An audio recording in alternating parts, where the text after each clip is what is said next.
bixda badi maxaa dhacaya hadday taasi dhacdo lacallaka tardaa baa ilaahay leeyahay noloshu way kuu fududaanaysaa noloshu waa kuu fududaanaysaa salaad iyo tasbiix culimmada badh baaba waxay yidhaahdaan oo wahal isalaatu ilaa tasbiixaatun salaadda lafteeduba miyay tahay tasbiix mooyaane oo ilaahay qur-aanka wuxuu ku tilmaamayaa fii buyuutin adina allahu an turfac wayudkara fiiha smuh yusabbixu lahu fiiha bilguduwi walasaal ilaahay wuxuu sheegayaa guryo layna faray inaynu dhisno ilaahay buyuudiisa tan masaajida tan oo layna faray inaynu ilaahay ugu tasbiixsanno dikri ku wadno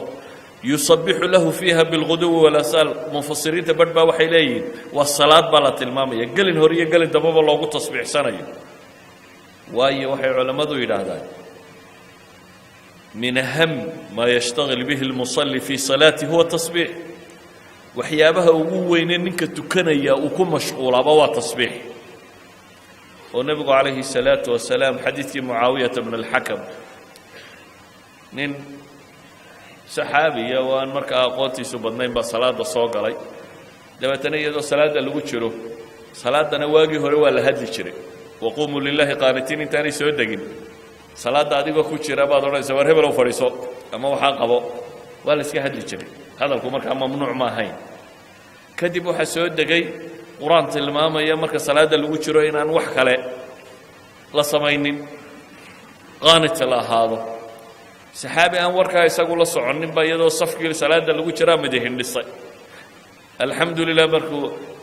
intuu halkaa ka hindhisay buu taxmiiddii iyo wixii la samayn jiray khaarij asalaam marka la joogo ayuu la yimi dabeetana saxaabadii way yacnii u tilmaameen inaanu samaynin waxaas wuxuu arkay iyadoo aada isha loogu gubayo haddana wuu iska hadla wuxuu ihi war hooyadiin idinka goblantee maxaa iga eegaysaan buu tilmaamay warkiisii buu iska sii watay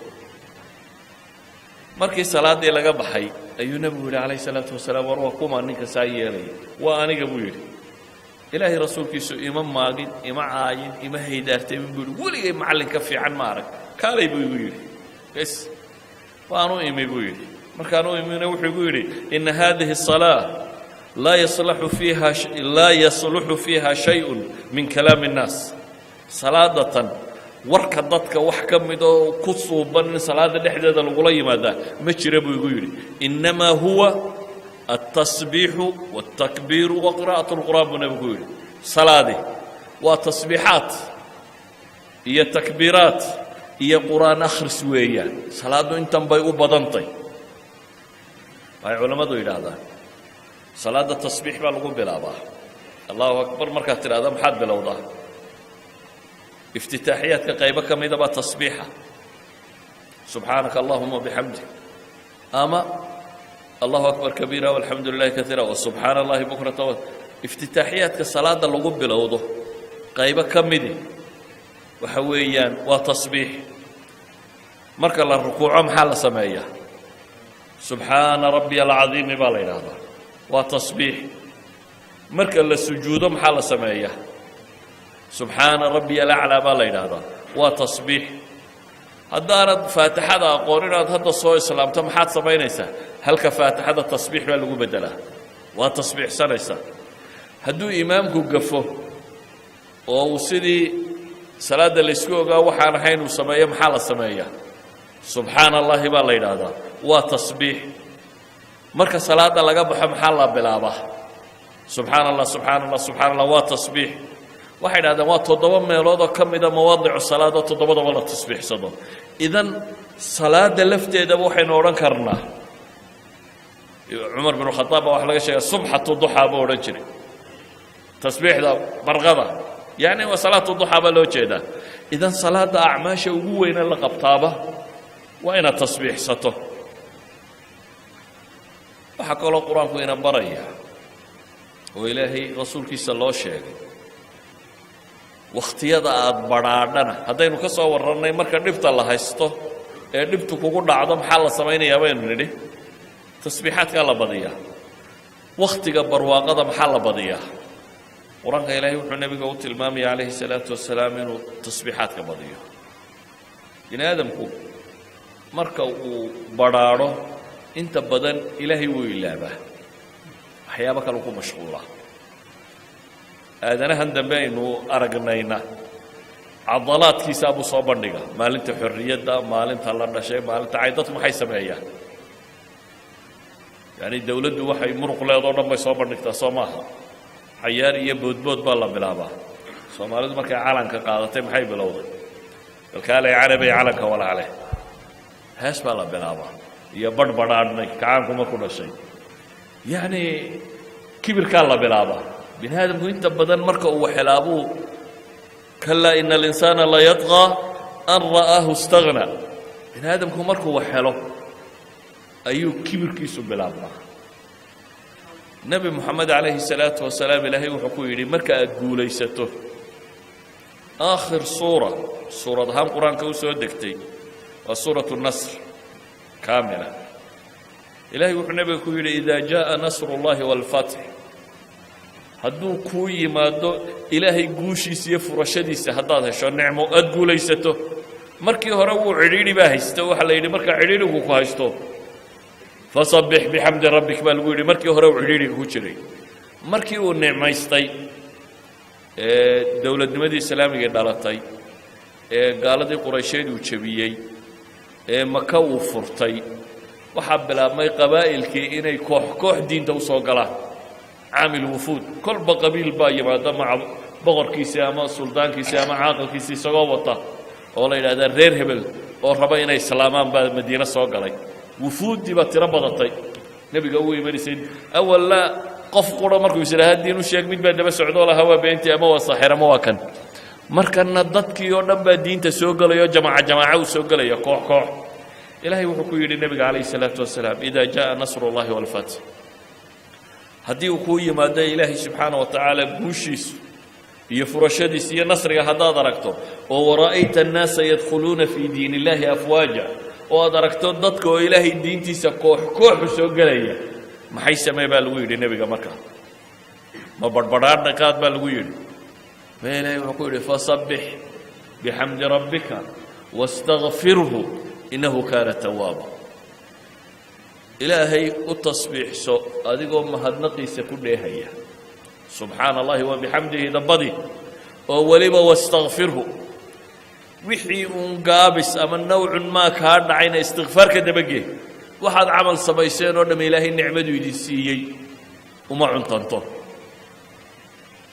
سأوجد النبي قوحة المامية جنة قفنا عمل كيسكو بقروا معناه دي وحويان جنة عملكو بقويه لكن سببه النقضة بما أسلفتم بما كنتم تعملون باقي السببية سببه إيه لكن ومعها ثمن كي معها مقويه إلهي وحكوه لي مركا النبي عليه الصلاة والسلام مركا صدا عضو تصبيح سالوه للنبي عليه الصلاة والسلام إذن أيها الأحبة haddaad dhibi ku hayso iyo haddaad baraaro ku hayaba labadaba tasbiixda lagama maarmo labadaba marka aad dhibtu ku haysatana ilaahay dhibtu kaaga faydaya waa koow qalbigaaguna wuu ku samaanaya waa laba marka baraaro ku haysta haddaad tasbiixda badisana cujbiga iyo kibirka iyo isla weynida iyo xanuunada qalbiga ku dhaca ka baxaya waxaad noqonaysaa qof muslim oo mutawaadica oo aan kibir iyo qooq haynin qof adduunku gacantiisa uu ku jiro yaanu qalbigiisa degin qof alla ka baqaya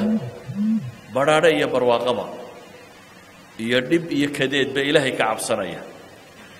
haddaba ilaahay kitaabkiisa waxa rabbi inooga warramaya kownkan aynu ku noolay dhammaantiinu tasbiixsanayo waxaynu dhex deganay kown dhammaantii tasbiixsanaya adigu ha noqonin ka khilaafa ثقلين أنت إلهي ديدي أيوبا مخالفة أيها أنت التصبيح لكو يرطي أما ديدا أما كونك إنه يونيفرس كدمانتي وتصبيح سنة يا قرآن كإلهي كنت المامي صدح يطبان آيات وكوب يطبان سورة ضوضة كلا نوع كتشرة أي دمانتو تلمامي كائنات كانوا لنا لين تصبيح سنة في سورة الرعد في سورة الإسراء، في سورة الأنبياء، في سورة التوبة، الصبا، في سورة الصاد، حديد، الحشر، الصف، الجمعة، التغابن. صور كاسو دان إلهي وحكا ورميا كون كان يكون الله إنه تصبيح سنة. ويصبح الرعد بحمده وسخرنا مع داود الجبال يصبحن والطير. إلهي وحكا ورميا بورها شمبرها ضرورها نيو أنكت كنيه اللعني وحنبحيا كائنات كنا منه تصبيح سنة. تسبح له السماوات السبع والأرض ومن فيهن. إلهي وحلي سماوات كتضبضة يدلك ومن فيهن وحكوهس جرابه وتصبيح سنة. وإن من شيء إلا يسبح بحمده ولكن لا تفقهون تصبيحهم إنه كان حليما غفورا. دوني دبا وحمد جران با إلهي لي إلا يا إلهي بو تصبيح سنة. لكن إذا كان قرنا إن قابك التسبيح دو يصعد إذا كن بفقه وإذا كن يري فهمك أفهم إلى هيدين جمادات كان ينولها كان مخلوقات كان قابك وتصبيح سنة يعني. ألم ترى أن الله يسبح له من في السماوات والأرض والطير صافات كل قد علم صلاته وتصبيحه والله عليم بما يفعلون. إذا نركب إلهي لي waxaa cir iyo dhulba joogay iyo shimbiriba iyo baalasha kala faafinaya inay ilaahay u tasbiixsanayaan. cid waliba qaabka ilaahay ugu cibaadaysata way taqaanaa ee idinkunba fiqigeedu idinku yariyay salaadood iyo tasbiixooda idinkaa fahmaynin.